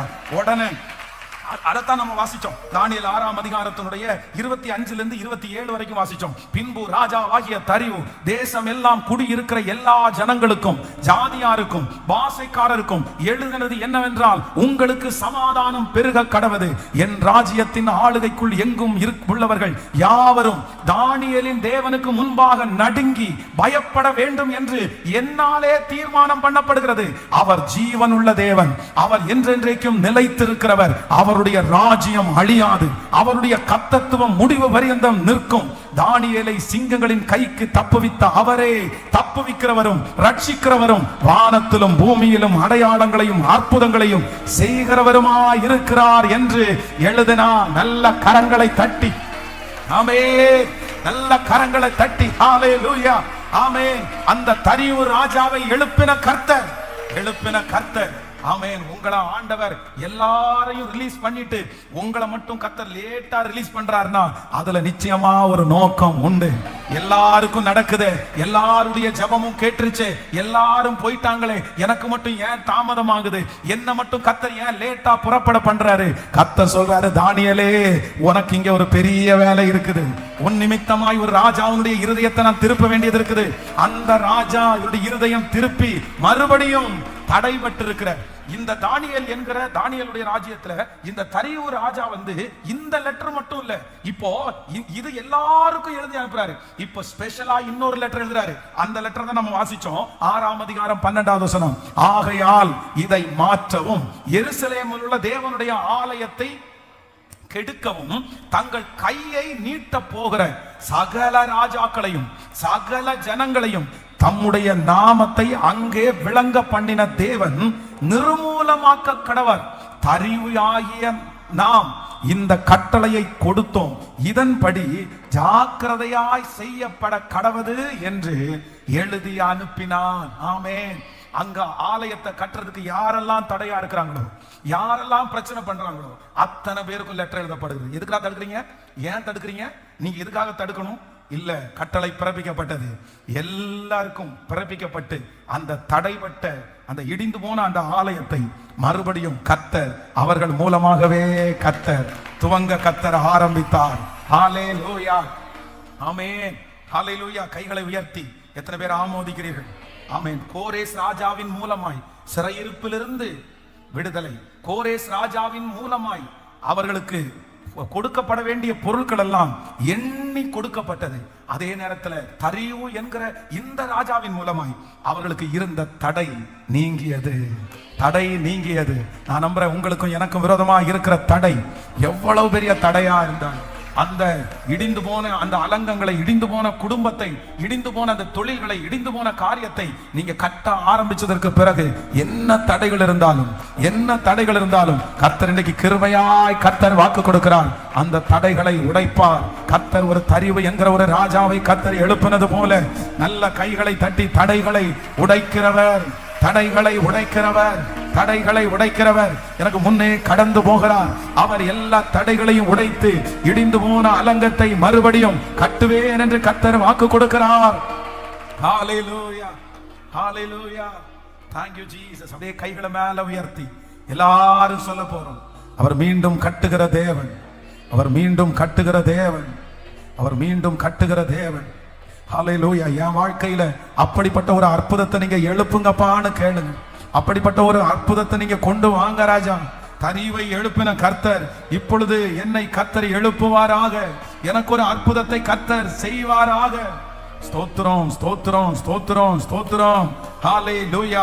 இந்த வார்த்தைகள் அப்படியே ஆம் என்றும் ஆமென் என்றும் அப்படியே நடப்பதாக நடப்பதாக நடப்பதாக. கர்த்தர் ஒருவரே வெற்றி சிறந்தார், கர்த்தர் ஒருவரே வெற்றி சிறந்தார். ஹalleluya. இந்த தரிவு சொன்ன தன்னுடைய 62வது வயசுல அப்படின்னா நேபுகாத் நேச்சாருடைய மகன் வந்து தேவனுடைய ஆலயத்திலிருந்து எடுத்துட்டு போன சில கப்பு அந்த மாதிரி இதரத்துல வச்சு அவன் வந்து மதுபானம் அருந்திட்டு இருக்கும் போது அவங்க எல்லாம் மறந்துட்டாங்க. அப்படின்னா நேபுகாத் நேச்சர் வந்து அந்நிய தெய்வத்தை வழிபடுத்துகிறவங்க. இவங்க இஸ்ரவேலிலிருந்து இப்ப இது எல்லாத்தையும் கொண்டு வந்து வச்சிருக்காங்கல்ல, இவங்களுக்கு நம்முடைய ஆண்டவரை குறிச்ச மகிமை தெரியாது. அப்போ வந்து இந்த தானியேல் வந்து மட்டும் அங்க இருக்கிறார். இப்போ நேபுகாத் நேச்சாருடைய மகன் வந்து அந்த நைட்டு பார்ட்டி பண்ணும்போது ஆலயத்திலிருந்து கொண்டு வந்த ஒரு கப்பலை வந்து மது ஊத்தி அப்படியே குடிச்சிட்டு இருக்கும்போது ஒரு விரல் வந்து எங்க நீங்க தானியேல் புத்தகத்துல வாசிக்க முடியும். அந்த விரல் வந்து செவத்துல எழுது, மேனே மேனே அந்த வார்த்தையை வந்து எழுதின உடனே அங்க இருக்கிற யாருக்குமே அந்த வார்த்தையை என்ன பண்ண முடியும்னா புரிஞ்சுக்க முடியல, தெரியல. அப்ப யார தேடினாங்கன்னா தானியேலை தான் தேடினாங்க. தானியேலுக்கு வந்து அந்த மனுஷன் அந்த நேபுகாத் நேச்சாருடைய மகன் என்ன சொல்றாரு அப்படின்னா, எழுதி இருக்கிற இந்த வேடை மட்டும் எனக்கு வாசிச்சு காமிச்சிரு, நான் உனக்கு நிறைய தங்கம் வெள்ளி எல்லாம் தரேன்னு சொல்லும்போது தானியேல் சொல்றாரு, உன்னுடைய தங்கம் வெள்ளி எல்லாம் எனக்கு வேண்டாம், இன்னைக்கு நைட்டுக்குள்ள நீ செத்துருவ, இந்த ராஜ்யபாரம் உன்னை விட்டு போயிரும், உன்னுடைய இடத்துல இன்னொரு ராஜா வருவாரு அப்படின்னும் போது அன்னைக்கு நைட்டே அந்த மனுஷன் சாகுறான். தன்னுடைய 62வது வயசுல தரிவு வந்து அந்த இடத்துல ராஜாவா வர்ற. அப்படிதான் உள்ள தரிவு வந்து என்றாகிறார். அப்போ இது அப்படியே நீங்க சரி ஒரு டைம் யூடியூப்ல இருக்கோம்னா நீங்க இன்னொரு டைம் கேளுங்க. உங்களுக்கு கேட்டா இது புரிஞ்சிடும்னு நினைக்கிறேன். ஆமே, நம்ம எங்க இருந்து வரோம், நான் எப்படியாவது உங்களுக்குள்ள அதை கொண்டு வந்துடணும்னு ஆசைப்படுறேன். அதனால உங்களுக்கு புரிஞ்சுச்சா? கைகளை அசைத்து ஒரு ஹalleluya. எப்படி புரியுது? அதனால நான் வந்து அதை ரொம்ப கிளியரா உங்களுக்கு சொல்லி அப்படியே புரிய வச்சிடணும் அப்படின்னு நினைக்கிறேன். கர்த்தர் உதவி செய்வார். ஃபர்ஸ்ட் நம்பர் 1, எங்க இருந்து நம்ம வந்தோம்? வாக்குத்தத்தம் எங்க இருந்து வந்துச்சு நமக்கு? ஆகாயில இருந்து அந்த வசனத்தை வாசிச்சோம். அந்த வசனத்துல அந்த வசனத்தை எடுங்க. அந்த வசனத்தை எடுக்கும்போது அந்த வசனத்துல 5 கேரக்டர் கொண்டு வராரு. அந்த வசனத்துல உள்ள கீவேர்டு என்ன அப்படின்னு சொன்னா காரியம் கைகூடி வந்தது. வாக்குத்தத்தம் என்னன்னா காரியம் கைகூடி வந்தது. இந்த காரியம் எதற்காக கைகூடி வந்துச்சு அப்படின்னு சொன்னா இடிஞ்சு போன அலங்கத்தை கட்டுறதற்கு காரியம் கைகூடி வந்துருச்சு. அப்போ ஆண்டவர் இன்னைக்கு நமக்கு 2 ப்ராமிஸ் பண்றாரு. 1, நான் காரியங்களை கைகூடி வர பண்ணுவேன். எதற்காக காரியங்களை கைகூடி வர பண்ணுவேன் என்றால் உன்னுடைய வாழ்க்கையில எதெல்லாம் இடிஞ்சு போய் கிடக்கிறதோ அது எல்லாத்தையும் மறுபடியும் கட்டுகிறதற்கு நான் காரியங்களை கைகூடி வர பண்ணுவேன். ஆமே. அப்போ இந்த காரியங்கள் கைகூடி வந்து இந்த ஆலயத்தை திரும்பி கட்டுறதற்கு 5 பேரை ஆண்டவர் பயன்படுத்துறாரு. 5 பேரை யூஸ் பண்றாரு. அதுல 2 பேர் தீர்க்கதரிசிகள், 3 பேரு ராஜாக்கள். அதுல 3 ராஜாக்களுமே எந்த நாட்டு ராஜாக்கள்னா அந்நிய நாட்டு ராஜாக்கள், பாபிலோனுடைய ராஜாக்கள். அப்போ இந்த தீர்க்கதரிசிகள் 2 பேரும் ஆண்டவருடைய பிள்ளைகள். அப்போ முதல் தீர்க்கதரிசி யாரு? ஆகாய். அந்த தீர்க்கதரிசியின் மூலமாய் ஜனங்கள் இதுவரைக்கும் ஆலயம் கட்டுறதுக்கு டைம் ஆகல, நம்மளால முடியாதுன்னு சொல்லிட்டு இருக்கும்போது இந்த ஆகாய் தீர்க்கதரிசியின் மூலமா இல்லப்பா நீ இடிஞ்சு போனதை திரும்ப கட்டுவேன்னு கர்த்தர் அவனை தைரியப்படுத்துறதுக்கு ஒரு வார்த்தையை யூஸ் பண்றாரு. என்ன வார்த்தையை யூஸ் பண்றாருன்னா கர்த்தர் உன்னோடு கூட இருக்கிறார். இது வரைக்கும் உங்களுக்கு புரிஞ்சிருக்கும்னு நினைக்கிறேன். ஓகே, கர்த்தர் உன் கூட இருக்கிறார் அப்படின்ற வார்த்தையை சொல்லி கர்த்தர் தைரியப்படுத்துறாரு. உடனே தைரியமாய் ஜனங்கள் எல்லாம் ஆரம்பிக்கிறாங்க. ஆனாலும் பலன் இல்லாம இருக்கும்போது அடுத்து ஒரு தீர்க்கதரிசி எழுப்புறாரு. யாரு? சகரியா.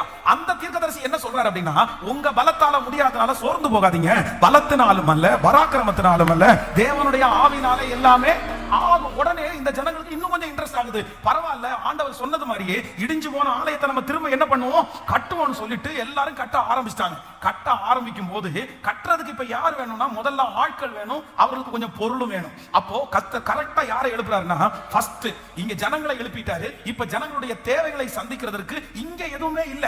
இவருடைய நாட்டுல எந்த பொருளும் இல்ல. அங்க இருக்கிறவங்க ஸ்ட்ரென்த்தான ஆட்களும் கிடையாது. ஏன்னா ஸ்ட்ரென்த்தான ஆட்கள் எல்லாம் எங்க இருக்காங்க? ஸ்ட்ரென்த்தான ஆட்கள்லாம் பாபிலோன்ல இருக்காங்க. இப்போ பாபிலோன்ல இருக்கிற செருபாபேல் இப்படிப்பட்ட ஒரு 4-5 பேர் வந்து பூஸ்ட் பண்ணி அவர்களும் கூட நின்று கட்டினாதான் இந்த வேலை என்ன பண்ணும் முடியும். அதற்காக ஆண்டவர் முதல்ல பாபிலோன்ல உள்ள ராஜாவை எழுப்புறாரு. அவர் யாரு? கோரேஸ் அந்த ராஜாவை எழுப்பி அவருடைய வாயின் மூலமா ஒரு கட்டளை, ஒரு லெட்டர் எழுதி அனுப்புறாரு. அந்த லெட்டர்ல என்ன எழுதி இருக்கு அப்படின்னு சொன்னா, இங்கே சிறைபிடிக்கப்பட்டிருக்கிற அத்தனை பேருக்கும் என்ன பண்றேன், நான் ரிலீஸ் லெட்டர் அனுப்புறேன். எல்லாருமே நீ நாட்டுக்கு கிளம்பி போங்க, போய் உங்களுடைய ஆலயத்தை கட்ட ஆரம்பிச்சுங்கன்னு அவர் ரிலீஸ் பண்றாரு. ரிலீஸ் பண்றவரு வெறும் இவங்களை மட்டும் அனுப்பாம நேபுகாத்நேச்சார் ஆலயத்திலிருந்து கொண்டு வந்திருக்கிற அத்தனையும் கணக்கு பார்த்து யூதாவிலிருந்து வந்த ஒருத்தரை பார்த்து, நீ எல்லாத்தையும் பத்திரமா கொண்டு போயிருப்பா, நீ ஆலயத்தை கட்டினதுக்கு அப்புறம் அங்கேயே வச்சுக்கங்கப்பான்னு சொல்லி அவர் ரெண்டையும் அனுப்பி விடுறாரு. இப்போ இந்த ஆலயத்தை கட்ட ஆரம்பிச்சாங்க. ஒரு சில ஆட்கள் வந்துட்டாங்க, வேலை மும்முரமா நடந்துட்டு இருக்குது. திடீர்னு உள்ளுக்குள்ள இருக்கிற ஒரு 4-5 பக்கத்துல இருக்கிற ராஜாக்கள் சேர்ந்து திரும்ப தடை பண்ணி இப்ப ஆலயம் மறுபடியும் தடுத்து நிறுத்துறது இல்ல, இதை பினிஷ் பண்ணியே ஆகணும்னு சொல்லி அடுத்து கர்த்தர் யாரை எழுப்புறாரு, தரியுவை எழுப்புறாரு. சோ இந்த தரியு ராஜாவுக்கு ஆலயத்தை குறிச்ச ஒரு மேன்மையை கொண்டு வரணும். நேபுகாத்நேச்சார் ஆலயத்தினுடைய மேன்மையை பார்த்தாரு, ஆனா தரியு இன்னும் ஆண்டவருடைய வல்லமையை பார்க்கல. அதுக்காக ரிலீஸ் பண்ணும்போது எல்லாரையுமே ரிலீஸ் பண்ணிட்டு தானியேல் ஒருத்தனை மட்டும் கர்த்தர் என்ன பண்ணிட்டு இருந்தாரு, அங்கேயே வச்சாரு. சோ தானியேல் ரொம்ப கவலைப்பட்டாரு, எதுக்கு என்ன மட்டும் ஆண்டவர் வச்சிருக்காருன்னா, கரெக்டா இவனை சிங்க கபில போடுறாங்க, அந்த சிங்கங்கள் சேதப்படுத்தல. தரியு உடனே வர்றாரு, இதுதான் இவர்தான்டா கர்த்தர் அப்படின்னு சொல்லிட்டு லெட்டர் எழுதி இவங்களுக்கு மட்டும் இல்ல, ஆப்போசிட்ல இருக்கிற ராஜாக்களும் எழுதி அனுப்புறாரு, போங்க அந்த ஆலயத்தினுடைய பணி தொடரட்டும் சொல்லி. இப்ப இது வரைக்கும் வந்துச்சு. இப்போ நம்பர் 3 மூணாவது ஒரு ராஜா இருக்கிறாரு. வாசிக்கலாம், அந்த வசனத்தை வாசிக்கலாம். எஸ்ராவின் புஸ்தகத்தினுடைய 7ஆம் அதிகாரத்தினுடைய 12வது வசனத்தையும் 16ஆம் அதிகாரத்தினுடைய 20வது வசனத்தையும் வாசிக்கலாம். 7ஆம் அதிகாரம் 12வது வசனம். ராஜாதி ராஜாவாகிய அர்த்தசஷ்டா பரலோகத்தின் தேவனுடைய நியாய பிரமாணத்தை போதிக்கிற உத்தம வேதபாரனாகிய எஸ்ரா என்னும் ஆசாரியனுக்கு பூரண சமாதானம் உண்டாக வாழ்த்தி எழுதுகிறது என்னவென்றால், நம்முடைய ராஜ்யத்தில் இருக்கிற இஸ்ரவேல் ஜனத்திலும் அதன் ஆசாரியரிலும் லேவியரிலும் உன்னோடு கூட எருசலேமுக்கு போக மனப்பூர்வமாய் இருக்கிற யாவரும் போகலாம் என்று நம்மாலே உத்தரவாகிறது. ஆமென். அடுத்து ஒரு வசனத்தை 16ஆம் அதிகாரத்தினுடைய 20வது வசனத்தை வாசிக்கலாம். 16ஆம் அதிகாரம் 20வது வசனம். 16ஆம் அதிகாரம் 20வது வசனம். எஸ்ரா 6ஆம் அதிகாரம் 20வது வசனம் வாசிக்கலாம். 6:20. ஆமென். ஆசாரியரும் லேவியரும் ஒருமனப்பட்டு தங்களை சுத்தம் பண்ணி கொண்டதினால் எல்லாரும் சுத்தமாயிருந்து சிறையிருப்பிலிருந்து வந்தவர்கள் எல்லாருக்காகவும் ஆசாரியனாகிய தங்கள் சகோதரருக்காகவும் தங்களுக்காகவும் பஸ்காவின் ஆட்டுக்குட்டிகளை ஆசரித்தார்கள். இன்னொரு வசனத்தை கூட வாசிக்கலாம். 7ஆம் அதிகாரத்தினுடைய 6வது வசனத்தை 16வது வசனத்தை வாசிக்கலாம். 7ஆம் அதிகாரம் எஸ்ரா 7:16. பாபிலோனின் சீமை எங்கும் உனக்கு கிடைக்கும் எல்லா வெள்ளியையும் பொன்னையும் உன்னுடைய ஜனமும் ஆசாரியரும் எருசலேமில் உள்ள தங்கள் தேவனுடைய ஆலயத்திற்கு என்று மன உற்சாகமாய் கொடுக்கும் காணிக்கைகளையும் நீ கொண்டு போகவும் நீ ராஜாவினாலும் அவருடைய 7 மந்திரி மாறினாலும் அனுப்பப்படுகிறாய். 20வது வசனத்தை கூட வாசிக்கலாம். 7ஆம் அதிகாரம் 20வது வசனம். பின்னும் உன் தேவனுடைய ஆலயத்திற்கு அவசியமாய் கொடுக்க வேண்டியது இருப்பதை நீ ராஜாவின் கஜாவினாவில் இருந்து வாங்கி கொண்டு போவாயாக. அல்லேலூயா.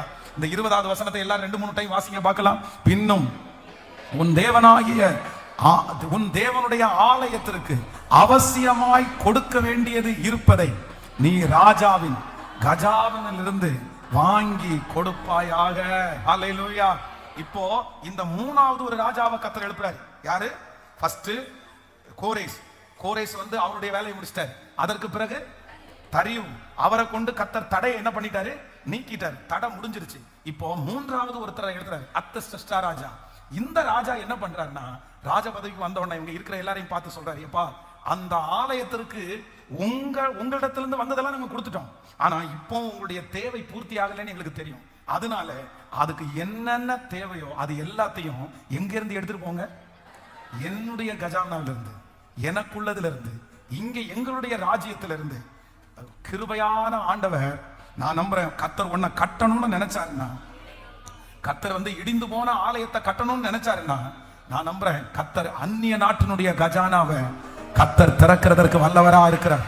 உங்கள் தேவைகளை சந்திக்க வேண்டும் என்று கர்த்தர் நினைத்தாரானால், உங்கள் அந்த காரியத்தை செய்து முடிக்கணும்னு ஆண்டவர் நினைப்பாரானால், எந்த இடத்திலிருந்து உதவி வராது என்று நினைத்தீர்களோ, எந்த இடம் வெண்கல கதவு போல பூட்டப்பட்டு கிடக்கிறதோ, எந்த மனது எதையும் செய்யாததோ அந்த இடத்திலிருந்து கர்த்தர் கதவுகள் திறக்கப்பட்டு திரவியங்களை கொண்டு போகிறதற்கு கர்த்தர் உதவி செய்தார். நல்ல கரங்களை தட்டி ஆமென், ஹalleluya.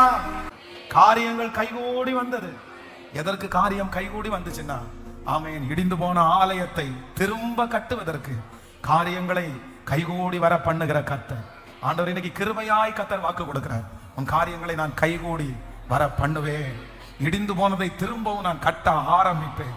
ஹalleluya. அப்படியே எழுமி நிற்கலாமா? அப்படியே எழுமி நின்று thank you Jesus, hallelujah, thank you Jesus. நீ நல்லவர், நீ நல்லவர். காரியங்கள் கைகூடி வரும். ஆமென். இடிந்து போன அலங்கங்கள் கட்டப்படும். அதற்கு ஆண்டவர் நமக்கு 5 காரியத்தை கர்த்தர் செய்ய போறார். நம்பர் 1, முதலாவதாக ஆண்டவர் வாக்கு கொடுக்கிறார், நான் உன்னோடு கூட, ஆமென், நான் உன்னோடு கூட இருக்கிறேன் என்று கர்த்தர் வாக்கு கொடுக்கிறார். இரண்டாவது ஆண்டவர் வாக்கு கொடுக்கிறார், பலத்தினாலும் அல்ல, பராக்கிரமத்தினாலும் அல்ல, என்னுடைய ஆவியினாலே ஆகும் என்று கர்த்தர் வாக்கு கொடுக்கிறார். நம்பர் 3, மூன்றாவதாக ஆண்டவர் வாக்கு கொடுக்கிறார், நான் எதெல்லாம் சிறை பிடிக்கப்பட்டிருக்கிறதோ, எதெல்லாம் கட்டப்பட்டிருக்கிறதோ அதனுடைய கட்டுகள் எல்லாம் அவிழ்க்கப்பட்டு உன்னுடையதை நான் திரும்ப அனுப்புவேன். சிறை இருக்கப்பட்டதெல்லாம், சிறை இருப்பில் இருக்கிறதெல்லாம் மீண்டு வரப்போகிறது. நம்பர் 2, நம்பர் 4, நாலாவதாக வேதம் சொல்கிறது, தடைகள் எல்லாம் கர்த்தர் நீக்க போகிறார். ஆமென், ஹalleluya. எந்த தடை இருந்தாலும் அந்த தடைகளை கர்த்தர் நீக்க போகிறார். நம்பர் 5, ஐந்தாவதாக கர்த்தர் கிருபையாய் நமக்கு வாக்கு கொடுக்கிறார், உங்களுடைய தேவைகளுக்கான திரவியங்கள், உங்களுக்கான ஒரு கஜானாவை ஆண்டவர் திறப்பே. இடிந்து போகிற அந்த அலங்கத்தை கட்டுறதற்கு தேவையானதை கர்த்தர் கஜானாவிலிருந்து கர்த்தர் திறக்க போறாரு. எத்தனை பேருக்கு புரிஞ்சிருச்சு? ஓகே, இந்த செய்தியை இதுவரைக்கும் இத்தனை நாள் கொடுத்த செய்தி இல்லை, இந்த 64வது நாள் கொடுத்த செய்தியை தூக்கத்துல இருந்து தட்டி கேட்டா கூட சொல்லுவீங்களா? எப்படி சொல்லுவீங்க? கரெக்டா வரிசையா சொல்லுவீங்களா? என்ன வசனத்தை ஃபர்ஸ்ட் வசனம் என்ன? ஸோ ஆன்லைன்ல இருக்கிற பிள்ளைகளுக்கு தான். ஆமென். உங்களுக்கு புரிஞ்சிருக்கும்னு நினைக்கிறேன். நீங்க உங்களுடைய முகத்தை எல்லாம் பார்த்தா புரிஞ்சிருக்கும்னு நினைக்கிறேன். புரிஞ்சிருச்சு தானே? ஹalleluya. எஸ்றாவின் புஸ்தகம் 6ஆம் அதிகாரம் 14வது வசனம் பைபிள்லயே மிக முக்கியமான வசனம். ஒரு பல ஸ்டோரிகளை கொண்டு ஒரே வசனத்துல ஆவியானவர் எழுதி வச்சிருக்கிறார். ஒரே வசனத்துல எத்தனை பாருங்க, எத்தனை பேர்? 5 பேர் 5 கோணத்துல இருந்து வர்றாங்க. அந்த 5 பேருக்கும் அகைன் பிரான்ச் எல்லாம் நிறைய இருக்குது. சோ அவ்வளவு அழகா கொண்டு கர்த்தர் சொல்றாரு. ஆனா இந்த வசனத்தினுடைய சாராம்சம் என்னன்னா, காரியம் கைகூடி வந்தது. எதற்காக ஆண்டவர் காரியத்தை கைகூடி வர பண்ணினார்னா, இடிந்து போன அலங்கத்தை, ஆலயத்தை மறுபடியும் கட்டும்படியாக. ஆமென். இந்த ஊழியத்தை ஆண்டவர் துவங்க போறாரு. இந்த சத்தத்தை கேட்கிற எல்லாருக்கும் ஆண்டவர் துவங்க போறாரு. எல்லாருக்கும் ஆண்டவர் துவங்க போறாரு. நான் விசுவாசிக்கிறேன். இந்த 3 ராஜாக்களும் செஞ்சதை நான் ரொம்ப நினைக்கிறேன். ஒரு ராஜா சிறையிருப்பிலிருந்து விடுதலை கொடுக்கிறாரு, இன்னொரு ராஜா அந்த தடையை எடுத்து போடுறாரு, இன்னொரு ராஜா தன்னுடைய கஜானாவையே திறக்கிறாரு. ஆமென். நான் நம்புறேன், நம்முடைய பரலோக ராஜா சிறை பிடிக்கப்பட்டதெல்லாம் ரிலீஸ் பண்றாரு. நம்முடைய பரலோக ராஜா தடையை நீக்கிறாரு. உங்க வாழ்க்கைக்கு விரோதமாக இருக்கிற தடைகள் நீங்க போகிறது. நம்முடைய ராஜா நமக்காக கஜானாவை திறக்க போறாரு. அவர் எல்லாவற்றையும் எதை வேணாலும் எடுத்துட்டு போறதுக்கு நம்முடைய தேவைகளை சந்திக்க பண்ண போகிறார். Thank you Jesus, thank you Jesus, thank you Jesus. அப்பா, யார் இந்த ஜெபத்துல ஐயோ என் வாழ்க்கை இப்படி பாழா கிடக்கிறது, இடிஞ்சு போய் கிடக்கிறது, ஒரு நாள் மகிமையா இருந்தாச்சு, ஒரு நாள் எவ்வளவு நல்லா இருந்தாச்சு, ஆனா இன்னைக்கு இவ்வளவு மோசமான நிலைமையில பார்க்க கூட முடியாத அளவிற்கு என் பிள்ளையினுடைய வாழ்க்கை இடிஞ்சு கிடக்குது, இந்த தொழில் இடிஞ்சு கிடக்குது, இந்த வீடு இடிஞ்சு கிடக்குது, இந்த சரீரம் இப்படி கிடக்குது அப்படின்னு யாரெல்லாம் இந்த ஜெபத்துல நினைக்கிறார்களோ அத்தனை பேருக்கும் இதோ காரியம் கைகூடி வந்தது, காரியங்கள் கைகூடி வந்தது. இந்த வார்த்தையை இப்ப அந்த தகப்பனாருக்கு நிறைவேற்றுங்க, அந்த தாயாருக்கு நிறைவேற்றுங்க. இந்த சத்தத்தை கேட்கிற என் தம்பி தங்கச்சிக்கு இப்போ ஏசப்பா, ஏசப்பா, இது உங்க வார்த்தை, இது உங்க வார்த்தை, இது அப்படி நடக்கணும்ப்பா. உங்களுக்கு சித்தமான இந்த 100 days ஜெபம் முடியும் போது எங்க பிள்ளைங்க சாட்சி சொல்லணும். ஏசப்பா திரும்ப கட்ட ஆரம்பிச்சிட்டாரு பாஸ்டர், என் குடும்பத்தை திரும்பி கட்ட ஆரம்பிச்சிட்டாரு பாஸ்டர், என்ன திரும்ப கட்ட ஆரம்பிச்சிட்டாரு பாஸ்டர். இந்த வார்த்தையை உங்க பிள்ளைகள் சொல்ல போகிறதற்காக ஸ்தோத்திரம் அப்பா. நன்றியப்பா, நன்றியப்பா. ஜெபங்கள் கேட்கப்படட்டும் ஆண்டவரே, உங்க சமூகத்துல எட்டட்டும் ஆண்டவரே. உங்க வேலையை செய்யறதற்கு, ஒரு ஒரு குடும்பத்தை கட்டுறதற்கு, ஒரு ஆலயத்தை கட்டுறதற்கு, ஜனங்களை கட்டுறதற்கு 2 தீர்க்கதரிசிகளையும் 3 ராஜாக்களையும் நீங்க எழுப்பினது உண்மையானால், இப்போ எங்களை கட்டுறதற்கு, எங்க குடும்பங்களை கட்டுறதற்கு இயேசுவே நீர் எழுப்புவீராகப்பா, எழுப்புவீராகப்பா, எழுப்புவீராகப்பா. கட்டப்படணும் ஆண்டவரே. நிறைய பேரு எங்க பிள்ளைகளை பார்த்து அப்படிதான் நினைச்சிட்டு போறாங்க. இனி இவன் எழும்ப மாட்டான் தானே சொல்றாங்க, இனி இவன் வாழ மாட்டான் தானே சொல்றாங்க. இவனுடைய குடும்பம் இனி எங்க நல்லா வர போகுது, இவனுடைய பிள்ளைங்க இனி எங்க வளர போறாங்க. எத்தனை பேருப்பா இப்படிதான்ப்பா சொல்றாங்க. அந்த பிள்ளை உருப்படாது, இந்த மக இப்படி போயிருவான், இந்த பிசினஸ் இனி வராது, என்னென்னமோ எங்க பிள்ளைகளுடைய தலையின் மேல இனி நிர்மூலம் ஆயிரும்னு நினைக்கிறாங்களே. ஆனா இன்றைக்கு நீர் கொடுத்த வார்த்தையின்படி இடிந்து போனதை திரும்ப கட்டுகிற கர்த்தர். அவங்க முன்னாடி இடிஞ்சு போய் கிடக்கிற அந்த காரியம் இன்னைக்கு கட்ட ஆரம்பிக்கப்படட்டும். மறுபடியும் என் பிள்ளைங்க அவங்க முன்னாடி எழும்பி நிக்கணும், சாட்சியா நிக்கணும். அத்தனை பேருடைய கண்களுக்கும் அது ஆச்சரியமா இருக்கட்டும். ஹல்லேலூயா, ஹல்லேலூயா. அதற்காக தான் இந்த ஜெபங்களை நீர் துவங்குனீங்கன்னு எங்களுக்கு தெரியும் ஆண்டவர். அதற்காக தான் நீங்க ஆரம்பிச்சீங்கன்னு எங்களுக்கு தெரியும் ஆண்டவர். பெரிய சாட்சியாய் கர்த்தர் நிறுத்துவீராக, பெரிய அற்புதத்தை கர்த்தர் செய்வீராக. பிள்ளைகளை மனதார ஆசீர்வதிக்கிறேன். இயேசுவின் மூலம் ஜெபம் எடுக்கிறோம் நல்ல பிதாவே, ஆமென். என் ஆத்துமாவே கர்த்தரை ஸ்தோத்திரி, என் முழுவதுமே அவர் பரிசுத்த நாமத்தை ஸ்தோத்திரி. என் ஆத்துமாவே கர்த்தரை ஸ்தோத்திரி. கர்த்தர் செய்த சகல உபகாரங்களையும் மறவாது.